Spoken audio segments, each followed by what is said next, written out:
Hello everyone. Historiography present target UPSC में आप सभी का हार्दिक स्वागत है। So this lecture will be our fifth in history program for UPSC, जिसमें हम प्री मौर्यन एज उसको कंटिन्यू रखते हुए उसका सेकंड पार्ट यानी जो फॉरेन इन्वेजन इंडिया में हुए थे सबसे पहली बार, जिसमें ग्रीक एंड ईरानियन इन्वेजन शामिल है, उसके बारे में इंफॉर्मेशन देखेंगे। सो प्री मौर्यन एज में दो इम्पोर्टेंट इन्वेजन इंडिया पर हुए थे जो हमें एग्जाम पॉइंट ऑफ व्यू देखने हैं और वो इम्पोर्टेंट भी है। ओके, जिसमें सबसे पहला जो है वो है ईरानियन इन्वेजन। ओके, ईरान में एक्मेनाइड नाम का एक साम्राज्य था। ओके, जो आज के मॉडर्न ईरान में हम पर्शियन एम्पायर भी कह सकते हैं उसे। Okay, so Persian empire was the first one. Okay, जिसने इंडिया पर एज इन्वेजन किया। इन्वेजन मीन्स नॉट पूरा का पूरा India, part of north western India. Okay, अब नॉर्थ वेस्ट पार्ट ही क्यों? क्योंकि जैसे हमने महाजनपद इस लेक्चर में देखा है कि इंडिया में जब 16 महाजनपदों का राइज होगा नियर अबाउट 600 बीसी, तो उसमें दो ही ऐसे महाजनपद थे जो स्ट्रांग थे। एक तो Magadh empire, sorry Magadh dynasty और मगध एम्पायर ही कहेंगे हम। दूसरा अवंती। ओके, मगध एंड अवंती ये दोनों ही स्ट्रांग महाजनपद थे उस वक्त। बाकी जितने भी महाजनपद थे वो सब कमजोर थे, मतलब थे महाजनपद बट वो कमजोर थे। They were not as strong as Magadh और अवंती, बिकॉज उनके पास हम कहेंगे कि एक मॉडर्न वेपन नहीं थे, या फिर मॉडर्न वेपन तैयार करने के लिए उनके पास वो मटेरियल नहीं था। जैसे नेचुरल रिसोर्सेस जो चाहिए रहते हैं एक स्टेट को मॉडर्न स्टेट बनने के लिए या मिलिट्री पावर बनने के लिए, वो सब जो मगध या फिर अवंती के पास अवेलेबल था वो सब उन नॉर्थ वेस्टर्न स्टेट के पास नहीं था। इसलिए नॉर्थ वेस्टर्न जो इंडिया में स्टेट थे mahajanapada, they were not as strong as those two, Magadh and Avanti. So उस वजह से भी जो ईरानियन इन्वेडर्स थे उनका डेयर हुआ कि वो इंडिया के नॉर्थ वेस्टर्न पार्ट पर अटैक करके उसे कैप्चर कर सकेंगे। ये था पहला, कि पहला रीज़न कि क्यों इन्वेजन हुआ। पहला रीज़न क्या बताएंगे हम, कि they were not as military superior as Magadh और अवंती वॉज। सेकंड रीज़न हम कह सकेंगे कि पॉलिटिकल डिसयूनिटी थी जो इंडिया का नॉर्थ वेस्ट फ्रंटियर है। जैसे हमने कहा देखा है कि 16 महाजनपद थे, तो ये 16 महाजनपद जब राइज होंगे तो ये एक दूसरे को सबड्यूट करने को देखेंगे, एक दूसरे को हराने को देखेंगे, एक दूसरे की टेरिटरी एक्वायर करने को देखेंगे, तो इनमें क्या यूनिटी नहीं रहेंगी। सो इन दैट सिनेरियो जब भी कोई फॉरेन रूलर या फिर फॉरेन पावर इन्वेड करेंगी तो वो यूनिटी नहीं दिखाएंगे। ओके, वो इजीली उसे उस दूसरे के साथ एंगेज होने देंगे रादर देन जॉइनिंग हैंड्स।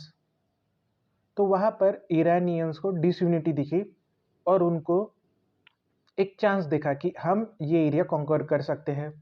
तो ये रहा second reason. Okay, first reason is lack of natural resources. Okay, second reason okay क्या कहेंगे हम, military, not as military superior. Third कहेंगे हम पॉलिटिकल डिसयूनिटी। तो ये तीन रीजन थे इम्पोर्टेंट जिसके वजह से जो ये फॉरेन इन्वेजन है ये हमें 6th सेंचुरी बीसी के अराउंड दिखते हैं, जिसमें सबसे पहले जो फॉरेन इन्वेजन मटेरियलाइज हुआ वो था ईरानियन इन्वेजन। जैसे कि मैंने कहा कि एक्मेनेड या फिर पर्शियन रूलर ने ओके इंडिया पर सबसे पहले आक्रमण किया था। इंडिया ने इंडिया के नॉर्थ वेस्ट फ्रंटियर पर सबसे पहले आक्रमण किया था। So Cyrus of Persia, okay the great Cyrus of Persia, ये पहले रूलर थे जिन्होंने इंडिया पर मार्च किया था, ऐसा किताबों में लिखा गया है। ओके, जिन्होंने इंडिया का नॉर्थ वेस्ट फ्रंटियर में, ओके, आज का हम जिसे कहेंगे काबुल जो है, ओके, तो उस वक्त उसे कपिसा इस नाम से पहचाना जाता था, तो उस पर अटैक किया था, ओके, और उसे डिस्ट्रॉय किया था।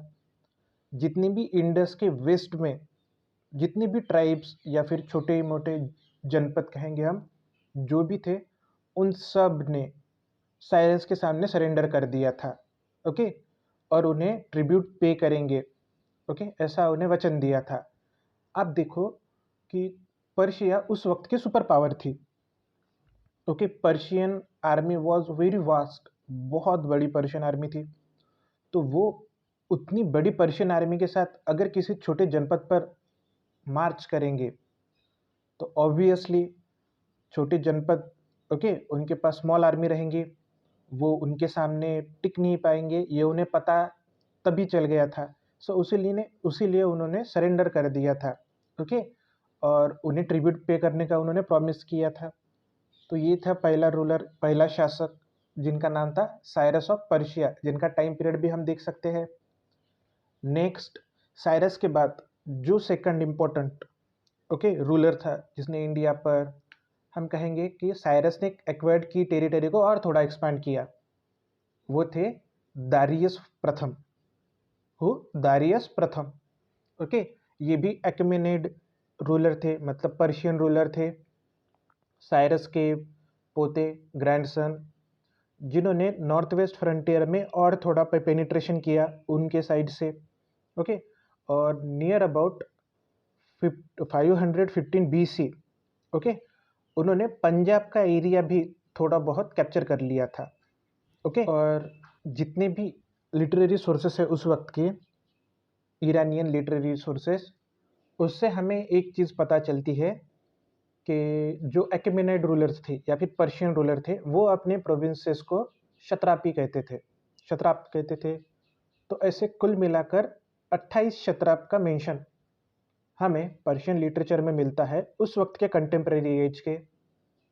और उसमें एक इम्पॉर्टेंट चीज़ यह भी है कि इंडिया का जो नॉर्थ वेस्ट फ्रंटियर था, वो कॉन्स्टिट्यूट करता था 20th शत्रापी, मतलब 20th प्रोविंस, ओके। अगर 20th प्रोविंस हमारा नॉर्थ वेस्ट फ्रंटियर है, तो it is a part of Persian empire at that time, ये भी हमें क्लियर होना चाहिए। और उसमें यह भी एक इम्पॉर्टेंट चीज़ मेंशन की गई है कि जो ट्रिब्यूट या फिर जो टैक्स इंडिया के नॉर्थ वेस्ट फ्रंटियर से कलेक्ट होता था, ओके, जो टैक्स वहाँ से कलेक्ट करके टोटल स्टेट रेवेन्यू में कंट्रीब्यूट करता था, वो सबसे ज़्यादा था। क्योंकि जैसे मैंने कहा कि इंडिया का जो मेनली पार्ट है, मतलब इंडिया में प्रॉस्पेरिटी थी, प्लस एग्रीकल्चरल सरप्लस है, ट्रेड प्रॉस्पर है।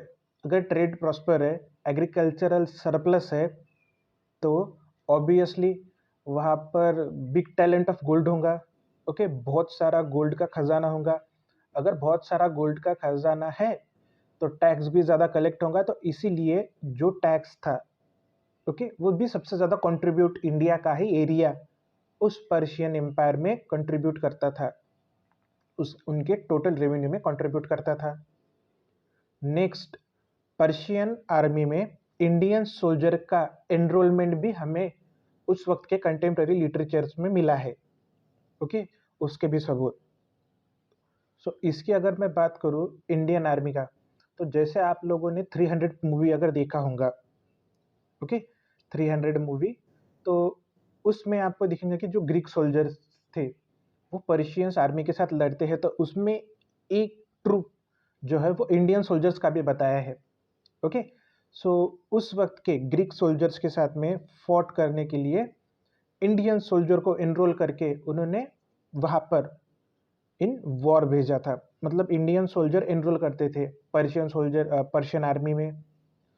सो जर्क्सिस उनके बाद के इम्पोर्टेंट रूलर, उन्होंने भी सेम इंडियन पीपल्स को उनके कंटिंजमेंट में एनरोल किया और उनको फाइट करने के लिए भेजा।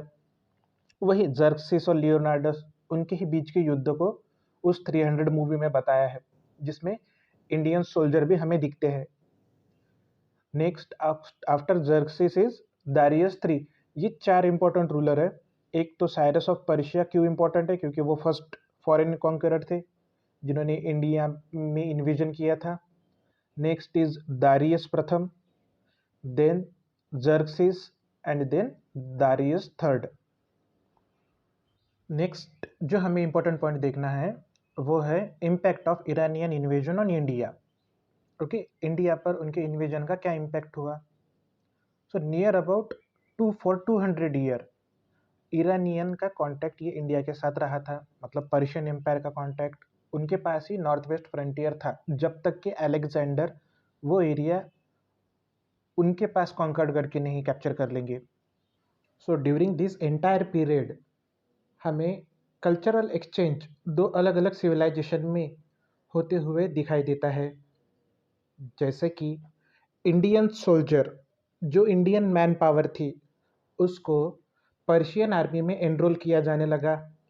जैसे कि मैंने आपको बताया है कि जर्क्सिस और डारियस, ओके, इन्होंने इंडियंस को एज अ सोल्जर उनके आर्मी में एनरोल किया था। So in order to fought overseas. Next अगर हम देखें तो इंडिया और ईरान के बीच में ट्रेड जो था वो उस वक्त प्रॉस्परस था। अब इसके सबूत हमें क्या मिले हैं कि इंडिया और ईरान या फिर हम कहेंगे पर्शियन एम्पायर के बीच में ट्रेड रिलेशन थे। सो इंडिया के नॉर्थ वेस्टर्न फ्रंटियर में, ओके, सिंध और पाकिस्तान का एरिया, वहाँ पर हमें कॉइन्स मिले हैं जो कि ईरानियन गोल्ड कॉइन थे। ओके, वो पंच मार्क गोल्ड कॉइन। कौन से? Punch mark. ये चीज़ याद रखना आपने, punch mark coin. Okay, so ये पंच मार्क कॉइन हमें एक और चीज़ बताते हैं कि इंडिया में जो फर्स्ट सिस्टमेटिक कॉइनेज सिस्टम हम कहेंगे मौर्यन पीरियड में शुरू हुई थी। ओके, मौर्यन पीरियड के पहले भी थी बट वो एक सिस्टमेटिक नहीं थी। ओके, सो सिस्टमेटिक कॉइनेज कहेंगे हम, वो सिस्टम कब दिखती है हमें? During Mauryan age. और उस वक्त मौर्यन एज के मतलब जितने भी कॉइन हमें एक्सकैवेशन में मिले हैं, जितने भी मटेरियल आर्टिफैक्ट हमें मिले हैं, ओके, रिलेटेड टू न्यूमिस्मेटिक, तो हमें वो सब यही दर्शाती है कि वो कॉइन जो है वो मीन्स हम कहेंगे पंच मार्क करके बनाए थे। दैट सेम टेक्निक, ओके, जिस टेक्निक से पर्शियन कॉइन पंच मार्क करके बनाए हैं, उसी सेम टेक्निक से इंडियन कॉइन भी पंच मार्क करके मैन्युफैक्चर्ड किए थे। सो हमें कॉइन मिंटिंग की भी इंस्पिरेशन या कहेंगे हम इन्फ्लुएंस हमें पर्शियन कल्चर का इंडियन कल्चर पर दिखता है। नेक्स्ट अगर मैं बात करूँ लिटरेचर की, मीन्स लिटरेचर, रिटन लिटरेचर नहीं है, ओके, अवेलेबल जो भी है वो इंस्क्रिप्शन में है उस वक्त का। ओके, सो जो ईरानियन स्क्रिप्ट थी, ओके, ईरानियन राइटिंग फॉर्म, सो उनके आने की वजह से क्या हुआ कि वो ईरानियन राइटिंग फॉर्म भी इंडिया में आया। सो इंडियंस जो थे वो उस ईरानियन राइटिंग फॉर्म से इंस्पायर हुए, इन्फ्लुएंस हुए। उन्होंने वो राइटिंग फॉर्म लिखना शुरू कर दिया जिसे इंडिया में खरोश्ती स्क्रिप्ट नाम से जाना जाने लगा। ओके, और खरोश्ती स्क्रिप्ट लाइक से अरेबिक स्क्रिप्ट, ओके, ये राइट टू लेफ्ट लिखी जाती है। जैसे हमारी ट्रेडिशनल राइटिंग हम लिखते हैं English from left to right, okay, उसके एकदम विपरीत, उसके एकदम अपोजिट ये खरोश्ती स्क्रिप्ट हम फ्रॉम राइट टू लेफ्ट लिखते हैं। ओके, और ये खरोश्ती स्क्रिप्ट हमें अशोका के बहुत से इंस्क्रिप्शन पर जो मेनली, ओके, कहाँ पर? नॉर्थ वेस्ट फ्रंटियर में मिलते हैं। ओके, जो नॉर्थ वेस्टर्न इंडिया में हमें जितने भी अशोकन इंस्क्रिप्शन मिले हैं उन सभी इंस्क्रिप्शन पर हमें ये खरोश्ती लिपि का मीन्स खरोश्ती स्क्रिप्ट का इस्तेमाल किया हुआ दिखाई देता है, जो सभी इंस्क्रिप्शन डेटेड है 3rd सेंचुरी BC को। ओके, नेक्स्ट अगर मैं बात करूँ कि लाइक सेम जो दारियस थे, ओके, जो पहले शासक थे इम्पोर्टेंट पर्शियन एम्पायर के, वे उनके सब्जेक्ट मतलब उनकी प्रजा उन्हें मैसेज कन्वे करने के लिए सेम टेक्निक यूज़ करते थे इंस्क्रिप्शन का। ओके, लाइक वो पिलर इंस्क्रिप्शन यूज़ करेंगे या फिर रॉक इंस्क्रिप्शन यूज़ करेंगे या फिर टैबलेट, ओके, वो यूज़ करके वो अपना मैसेज अपने सब्जेक्ट तक कन्वे करते थे। सब्जेक्ट मतलब अपने पीपल, अपनी प्रजा। उन तक अपना मैसेज कन्वे करते थे, जो कि हमें दिखता है कि भारत में सबसे पहला जो शासक इस टेक्निक के द्वारा मीन्स डायरेक्टली अपने सब्जेक्ट के साथ कनेक्ट कर रहा है या फिर डायरेक्टली अपने सब्जेक्ट को मैसेज कन्वे कर रहा है, वो दिखता है अशोक। ओके, और अशोक ने भी सेम, ओके, अशोक स्तंभ जो कहते हैं हम, फॉर एग्जांपल कहेंगे हम उसको पिलर। ओके, पिलर हो जाए, पिलर इंस्क्रिप्शन हो जाए, चाहे rock inscription, okay, major rock edict, minor rock edict, ये जितनी भी एडिक्ट है उस पर अशोक द्वारा अपने रॉयल फरमान इंस्क्राइब करके वो डायरेक्टली सब्जेक्ट को, ओके, एक मैसेज पहुंचा रहे हैं। सो वो भी कहाँ से हमें इन्फ्लुएंस दिखता है? सो पर्शियन कल्चर से। सो ये एक और इन्फ्लुएंस दिखा हमें पर्शियन कल्चर का। Okay, first one is Indian army, Indian people enrolled in Persian army. Second one is coin minting. Okay, coin minting की टेक्निक कैसे आई? तो ट्रेड प्रॉस्परस होने की वजह से, तो ट्रेड के भी हमें, ओके, ये मिले हैं जानकारियाँ। नेक्स्ट हमें खरोष्टी स्क्रिप्ट मीन्स वहाँ की राइटिंग भी हमने इंस्पायर करके ली है, मतलब इन्फ्लुएंस हुए हैं। नेक्स्ट इंस्क्रिप्शन की जो एक कहेंगे हम ट्रेडिशन चलेंगे अब यहाँ से, वो भी हमने पर्शियन एम्पायर से ही इंस्पायर होके लिया है। ओके, सो स्कल्पचर हो जाए या फिर इंस्क्रिप्शन हो जाए, ये वहीं से इंस्पायर होके लिए हमने। जैसे कि आप इस पिक्चर में देख सकते हो राइट साइड में, ओके, जो सबसे बॉटम में पिक्चर है वो दिखेगा आपको एक एक्मेडियन पिलर। ओके, एक ईरानियन पर्शियन पिलर है एक्मेडियन एम्पायर का, जो वो उस वक्त उन्होंने ईसा पूर्व 6th century around, 6th to 5th century around issue किया है, जिस पे रॉयल मैसेज लिखा हुआ है, ऐसा दिखता है। सेम वे, ओके, उसके साइड में हमें दिखता है अशोकन पिलर। ओके, जो सारनाथ का पिलर है, लॉयन पिलर, उस पर भी अशोक द्वारा उनके शाही मैसेज को इंस्क्राइब किया गया था। मीन्स यह भी दिखता है हमें इंस्क्रिप्शन, या फिर कहें कि हम स्कल्पचर बनाने का भी जो इन्फ्लुएंस है, मतलब स्कल्पचर पर भी, आर्ट में भी हमें पर्शियन इन्फ्लुएंस नज़र आता है। ओके, नेक्स्ट अगर मैं बात करूँ तो हमें यह नज़र आता है कि थ्रू पर्शियंस ही ग्रीक इन लोगों को, या फिर हम कहेंगे पर्टिकुलरली मैसेडोनियन, ओके, एम्पायर को इंडिया के वेल्थ के बारे में पता चला। सो इसीलिए हमें अब आने वाले 3rd सेंचुरी BC में मैसेडोनियन इन्वेजन मीन्स सिकंदर का इंडिया पर आक्रमण दिखाई देता है। ओके, सो नेक्स्ट हमारा पॉइंट वही है, अलेक्जेंडर इन्वेजन, या फिर जिसे हम कह सकते हैं मैसेडोनियन इन्वेजन। ओके, सो याद रखो, हमें अलेक्जेंडर के जीवन के बारे में पूरी इंफॉर्मेशन पता होना ज़रूरी नहीं है। हमें सिर्फ इतना जानना है कि अलेक्जेंडर का जब इंडिया के साथ कांटेक्ट आया था, तब से लेकर तो लास्ट में जब वो इंडिया से जाने के वक्त 4 अपने, या फिर कहेंगे हम अपने गवर्नर्स को अपॉइंट करता है, तब तक की हिस्ट्री। ओके, बाकी ज़्यादा हिस्ट्री हमें अलेक्जेंडर से मतलब कुछ लेना देना नहीं है इतना। सो जैसे कि हमने अभी पढ़ा कि इंडिया के बारे में अलेक्जेंडर, इन्हें पर्शियंस से पता चला है कि इंडिया में कितनी वेल्थ है, इंडिया कितना प्रॉस्परस है। ओके, एंड ऑल्सो अगर हम अलेक्जेंडर के चरित्र के बारे में बात करें या फिर अलेक्जेंडर के नेचर के बारे में बात करें, सो अलेक्जेंडर को भूगोल बहुत प्यारा था, मतलब दुनिया का भूगोल कैसा है या फिर दुनिया को खोजना है। इसीलिए हम देख सकते हैं कि जब मैसेडोनिया में से अलेक्जेंडर, इसने अपना विजयी एक अभियान कह सकते हैं हम, मतलब विनिंग स्ट्राइक जब शुरू की थी, तो तब से लेकर कंटिन्यू लास्ट फाइट तक अलेक्जेंडर लड़ते रहे। ओके, जो एरिया, जो भी सामने साम्राज्य उनके आता, वो उसको नेस्तनाबूद करके, ओके, अपना मैसेडोनियन वहाँ पर झंडा फहराकर और आगे निकल जाते नेक्स्ट टेरिटरी कॉन्कर करने के लिए। सो हमें उनकी जियोग्राफिकल एंथुसियाज्म इससे पता चलता है। नेक्स्ट अगर मैं बात करूँ, तो जब अलेक्जेंडर, ओके, यही उनके विजय अभियान को मैसेडोनिया से लेकर फार ईस्ट तक जा रहे थे, तब उन्हें इंडिया, ओके, ये एक रीजन बीच में गिरा। तो जैसे कि मैंने कहा कि जब पर्शियंस के साथ अलेक्जेंडर का युद्ध चल रहा था, ओके, तब उन्हें इंडिया के बारे में पता चला।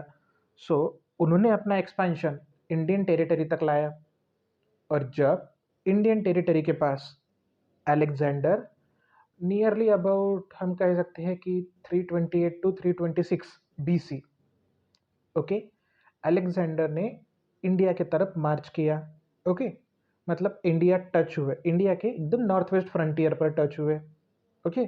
फिर वहाँ से जब हम अंदर आएंगे, ओके, सो खैबर पास में से इंडिया में एंटर किया। जब इंडिया में एंटर किया, सो तब देखो जो भी वहाँ पर छोटे छोटे राज्य थे, या फिर हम कहेंगे कि छोटे छोटे गण थे, ओके, गण थे, वो इतने पावरफुल नहीं थे कि अलेक्जेंडर की विशालकाय महासेना से लड़ सके। क्योंकि जैसे कि हमने देखा है कि जो महाजनपद थे, महाजनपदों में वॉर शुरू होगा, ओके, महाजनपद एक दूसरे को सब्ज्यूट करेंगे, ओके, और मतलब जनपद एक दूसरे को सब्ज्यूट करके महाजनपद बनेंगे, और महाजनपद एक दूसरे को सब्ज्यूट करके बनेंगे एक एम्पायर, जो कि एम्पायर मगध का राइज हुआ था। बट मगध कहाँ पे है? इंडिया के ईस्ट में। अलेक्जेंडर अभी कहाँ पर है? इंडिया के फार नॉर्थ वेस्टर्न फ्रंटियर पर। तो जब अलेक्जेंडर, ओके, खैबर पास में से इंडिया के प्रांत में, मतलब इंडिया के नॉर्थ वेस्ट फ्रंटियर में आ गए, ओके, तब वहाँ के सभी रूलर नियरली उन्होंने उनके आगे विदाउट एनी वॉर सबमिट कर दिया। देखो अलेक्जेंडर की आर्मी कितनी थी, कितनी विशाल थी, कि राजा उन्हें नहीं लड़ना ही उचित समझा, और अलेक्जेंडर के सामने सभी ने शरण, मतलब शरण पथ का ली, या फिर हम कहेंगे सरेंडर हो गए। बट वहीं पर अलेक्जेंडर को, ओके, एक राजा ऐसा था, हम कह सकते हैं कि सरफिरा था या फिर जाबाज था, जो कुछ भी था, बट एक ही राजा था जिसने अलेक्जेंडर को चैलेंज किया था। उनका नाम था राजा पुरुषोत्तम, जिसे हम पोरस इन नाम से भी जानते हैं, ओके, जिन्हें हम पोरस इन नाम से भी जानते हैं। सो अलेक्जेंडर की पोरस इनके साथ हुआ युद्ध, ओके, कहाँ पर? झेलम नदी पर, याद रखो, झेलम नदी, अलेक्जेंडर वर्सेस पोरस। सो यहाँ पर मतलब लड़ाई तो वन साइडेड होनी थी, बट करेज, मतलब इवन नोइंग दैट उनके पास चांसेस बहुत कम है, मतलब नहीं के बराबरी है, फिर भी उन्होंने करेज दिखाया। He showed courage, okay, he fought bravely in that war, okay, and eventually Alexander की विशाल सेना के सामने वो हार गए। बट अलेक्जेंडर उनके शौर्य से बहुत, क्या कह सकते हैं हम, इम्प्रेस हुए। सो एट लास्ट उन्होंने उनको उनका साम्राज्य वापस दे दिया, ओके, यह कहकर कि मतलब आपका करेज, आपकी दिलेरी, ओके, मुझे बहुत भा गई है, आप अपना राज्य रखो और साम्राज्य करो। सो उस युद्ध के बाद अलेक्जेंडर ने और भी छोटे जितने भी राज्य थे उन सबको क्रश करके, हम कहेंगे कि वर्चुअली नॉर्थ वेस्टर्न फ्रंटियर पर अपना कब्जा कर लिया था, ओके। अब यहाँ पर ये चीज़ याद रखिए, जितना एरिया पर्शियन एम्पायर ने कैप्चर किया था उससे कहीं ज़्यादा एरिया, ओके, अलेक्जेंडर ने एक्वायर्ड किया था, सिकंदर ने कब्जा किया था भारत के नॉर्थ वेस्ट फ्रंटियर पर। और अलेक्जेंडर अब आके मतलब सेटल हुआ था बियास नदी पर, ओके। अब सिर्फ बियास ही नदी थी, बियास नदी के वेस्ट में अलेक्जेंडर, और बियास नदी के ईस्ट में थे, ओके, कौन थे? नंदा, माइटी नंदास कहेंगे हम, मगध साम्राज्य के, ओके, धनानंद उस वक्त शासक थे। ये बात अगर हम कहेंगे ईसा पूर्व 326, तो तब धनानंद शासक थे, ओके, मगध साम्राज्य के। सो अब जैसे कि मैंने कहा कि नंदास जो थे वो बहुत ही मतलब माइट, तब तक मगध साम्राज्य एक एम्पायर बन चुका था, ओके, और मगध साम्राज्य का जो कहेंगे हम ट्रूप था, जो आर्मी थी, उनके पास हजारों हाथी थे। याद रखो, अगर उनके पास हजारों हाथी है तो उनके पास बाकी के सैनिक कितने हो सकते हैं, बाकी का सैन्य कितना होगा? सो जब बियास तक आए अलेक्जेंडर, तो अलेक्जेंडर का इंस्पिरेशन मतलब उनका और एस्पिरेशन बढ़ा कि मैं जो है ये रिवर क्रॉस करके फर्दर ईस्ट तक एक्सपैंड करूँ। बट यहाँ पर अभी हिस्टोरियन ग्राफी जो है भाई, जो इतिहासकार है, ओके, वो यहाँ पर दो व्यूज़ देते हैं, जिसमें जिसमें पहला व्यू मतलब जो रीज़न देते हैं कि क्यों अलेक्जेंडर ने फर्दर ईस्ट में एक्सपेंशन नहीं किया, उसके दो व्यूज़ है। फर्स्ट व्यू ऐसा है कि जो ग्रीक सोल्जर थे, ओके, वो लोग कंटिन्यूअसली 10 साल से युद्ध लड़ रहे थे, उन्हें घर की याद आ रही थी। कुछ लोग ऐसा कह रहे थे कि अलेक्जेंडर के सैनिक जो थे, ओके, उस ट्रूप में, उस आर्मी में एक महामारी फैल गई थी, जिसके वजह से बहुत से सैनिक मारे गए थे। सो कुछ जो सैनिक बचे थे तो वो वापस घर लौट गए, मतलब राजा का भी जो आदेश था उसको न मानते हुए वे घर लौट गए। ओके, कुछ इतिहासकारों का यह मानना है। और फिर जो कुछ इतिहासकार है, ओके, उनका यह भी मानना है कि जब अलेक्जेंडर बियास नदी पर आया, ओके, बियास नदी तक आया, तब जब अलेक्जेंडर ने ईस्ट बियास मतलब बियास क्रॉस करके फर्दर ईस्ट में एक्सपेंशन करने को देखा, तब उन्हें पता चला कि अब जो है, अब हमें ऐसे छोटे छोटे गण नहीं मिलेंगे जिसे हम इजीली कॉन्कर कर सके। अब जो बियास बियास के ईस्ट में है वो एक माइटी एम्पायर है, एक एम्पायर है, ओके। और जो एम्पायर है वो है नंद घराना, मगध एम्पायर, ओके। और मगध एम्पायर के बारे में जो अलेक्जेंडर के सैनिक थे वो बहुत सी कथाएं सुन चुके थे। अब अगर वहाँ तक वो आए तो उन्हें ऑब्वियसली जो ईस्ट में पावर है, ओके, जो ईस्टर्न पावर है उसके बारे में उन्होंने सुना ही होगा। सो उन्होंने सुन रखा था कि हजारों हाथी, हजारों सैनिक, हजारों घुड़सवार, ओके, अगर ये सब है तो मतलब उनको हराना इजी नहीं है, ओके।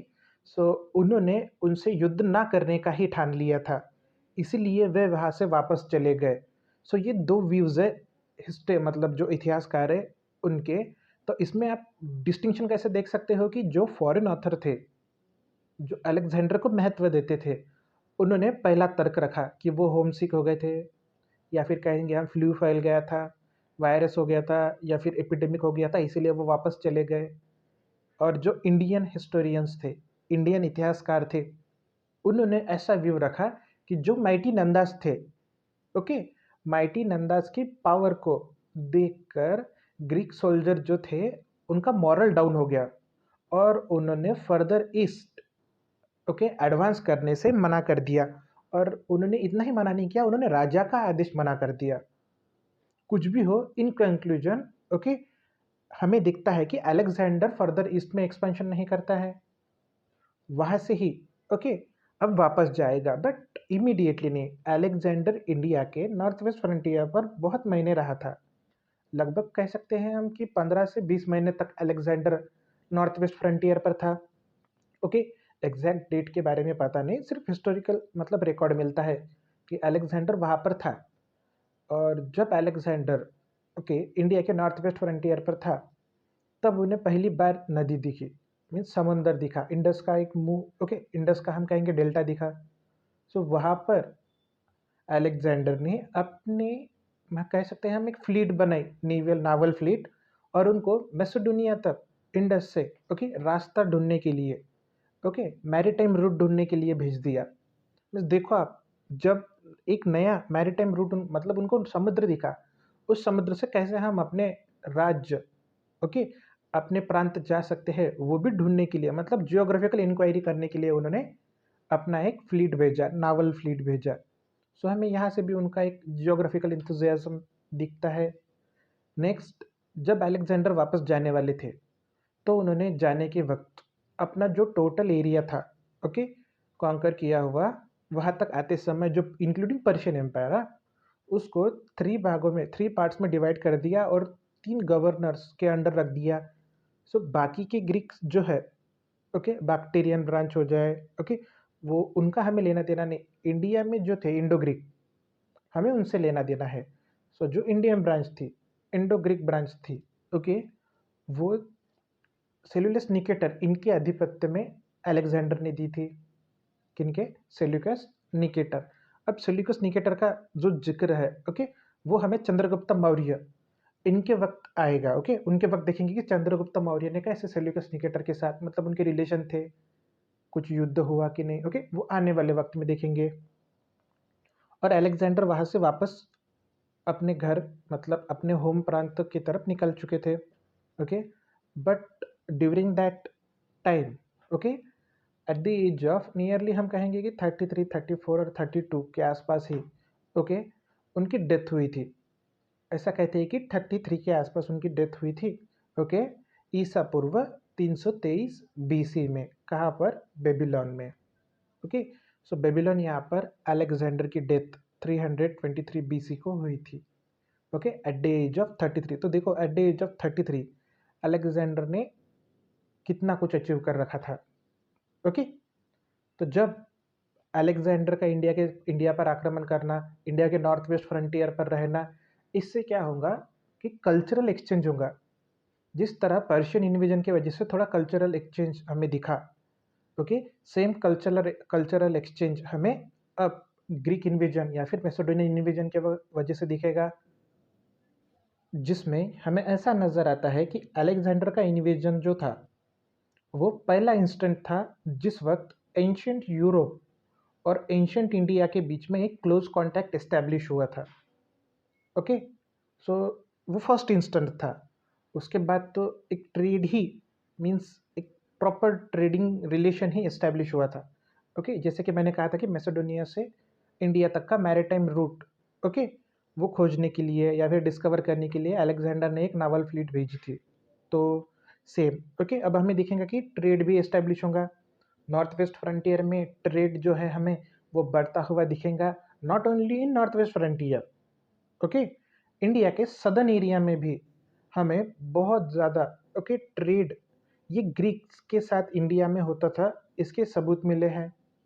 बहुत से हिस्टोरियन ने, ओके, अलेक्जेंडर की कैंपेन की वजह से भारत के साथ व्यापार करने के लिए बहुत सारे समुद्री और ज़मीनी मार्ग, ओके, खुले, इसका अपने किताबों में जिक्र किया है। नेक्स्ट अगर मैं बात करूँ तो अलेक्जेंडर की इन्वेजन की वजह से, जैसे कि अलेक्जेंडर आए, अलेक्जेंडर ने नॉर्थ वेस्ट फ्रंटियर पूरा कॉन्कर कर लिया, जितने भी छोटे मोटे गन थे, ओके, उनको सब्ज्यूट कर लिया अपने एम्पायर के अंदर। मीन्स नॉर्थ वेस्ट फ्रंटियर में पूरा का पूरा एक पॉलिटिकल वैक्यूम क्रिएट कर दिया, जिस पॉलिटिकल वैक्यूम का अभी अच्छे से इस्तेमाल किया, ओके, आने वाले वक्त में चाणक्य ने, ओके, किसको पावर में लाने के लिए? चंद्रगुप्त मौर्य, इनको पावर में लाने के लिए।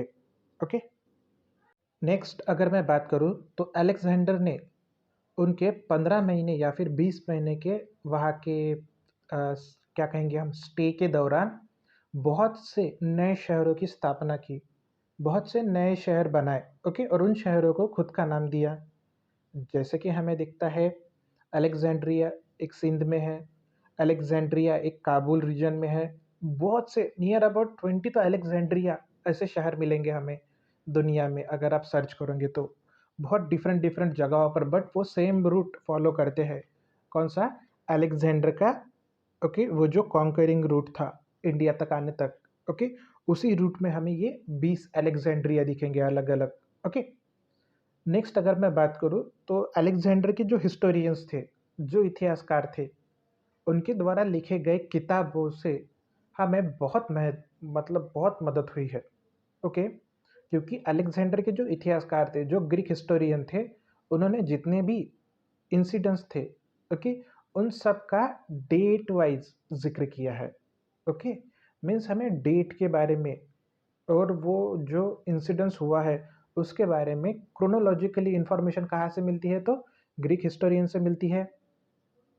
और एक चीज़, ग्रीक हिस्टोरियंस ने, ओके, एक सेंट्रकुटस नाम के राजा का जिक्र किया था, जो अलेक्जेंडर को मिलने, ओके, उनके दरबार में आता है। अब यह सेंट्रकुटस जो इंडियन हिस्टोरियन है या फिर कहेंगे हम मॉडर्न हिस्टोरियन जो थे, उन्होंने एज अ क्या कहते हैं हम, चंद्रगुप्त मौर्य, ओके, इन्हें आइडेंटिफाइड किया है कि वो जो सेंट्रकोटस है वो कोई और नहीं बल्कि चंद्रगुप्त मौर्य थे। और इसका जिक्र हमें इंडिका में भी मिलता है। ओके, इंडिका ये किताब, ओके, मेगास्थनीज द्वारा लिखी गई, ओके, उसमें भी हमें यह ज़िक्र मिलता है, उसमें हमें मौर्य प्रशासन के मतलब रिलेटेड इंफॉर्मेशन मिलती है। मीन्स इंडिया में जो, देखो अभी इंडिया में जो हिस्ट्री लिखी गई थी उस वक़्त, वो क्रोनोलॉजिकली नहीं थी। जितनी भी इंडिया में हिस्ट्री लिखी गई थी वो एक, कहेंगे हम, एक पर्टिकुलर इवेंट से रिलेटेड हिस्ट्री लिखी गई थी। फॉर एग्ज़ाम्पल अगर कोई भी डेट मुझे मेंशन करनी है तो अगर बुद्धिस्ट ट्रेडिशन में रहा तो अकॉर्डिंग टू बुद्धाज़ एज, मतलब बुद्धा का जन्म हुआ तब से कब, या फिर बुद्ध की मृत्यु के 100 साल बाद, बुद्ध की मृत्यु के 400 साल बाद। बट बुद्ध का मृत्यु कब हुआ, यह एग्जैक्ट डेट हमें पता नहीं थी। बट वो कहाँ से पता चलती है फिर, वह हमें पता चलती है इन ग्रीक हिस्टोरियंस के मटेरियल से। मतलब ग्रीक हिस्टोरियन के मटेरियल से हमने पर्शियन को कोरिलेट किया, पर्शियन के मटेरियल से हमने इंडियन कंटेम्प्रेरी एम्पायर को कोरिलेट किया, फिर वहाँ से इंडियन क्रोनोलॉजी हमने सेट कर दी। ओके, सो एक ये कि क्रोनोलॉजी इंडियन हिस्ट्री की, ओके, एस्टैब्लिश करने के लिए हमें ग्रीक हिस्ट्री, जो ग्रीक लिटरेचर है, हिस्टोरिक लिटरेचर, वह अकाउंट हेल्पफुल थे। यह एक इम्पैक्ट था। ओके, इन्वेजन का इम्पैक्ट है कहेंगे हम। नेक्स्ट हमें इंडियन सोशल सिस्टम के बारे में भी ग्रीक हिस्टोरियन से ही पता चलता है। उन्होंने उनके अकाउंट में, ओके, सती जो प्रथा थी उसके बारे में लिख कर रखा है।